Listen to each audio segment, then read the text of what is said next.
நாட்டின் பெரும்பாலான பகுதிகளில் பிற்பகல் 1 மணிக்கு பின்னர் மழை அல்லது இடியுடன் கூடிய மழை பெய்யக்கூடும் என சிரேஷ்ட வானிலை அதிகாரி முகமது சாலிஹின் தெரிவித்துள்ளார்.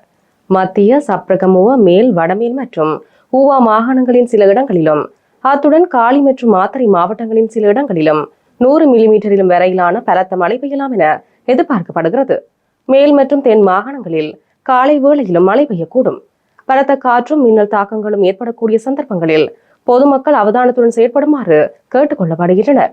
காங்கேசன்துறை தொடக்கம் புத்தளம், கொழும்பு, காலி, கம்பாந்தோட்டை ஊடாக பொத்துவில் வரையான கடல் பிராந்தியங்களில் மழை அல்லது இடியுடன் கூடிய மழை பெய்யக்கூடும். நாட்டை சூழ உள்ள ஏனைய கடல் பிராந்தியங்களின் சில இடங்களில் மாலை அல்லது இரவு வேளைகளில் மழை அல்லது இடியுடன் கூடிய மழை பெய்யக்கூடும். கடல் பிராந்தியங்களில் மணித்தியாலத்துக்கு 20 தொடக்கம் 30 கிலோமீட்டர் வேகத்தில் தென்மேற்கு திசையிலிருந்து அல்லது மாறுபட்ட திசைகளில் இருந்து காற்று வீசும். இந்த நிலையில் கடல் பிராந்தியங்கள் மிகவும் கொந்தளிப்பான நிலையில் காணப்படும்.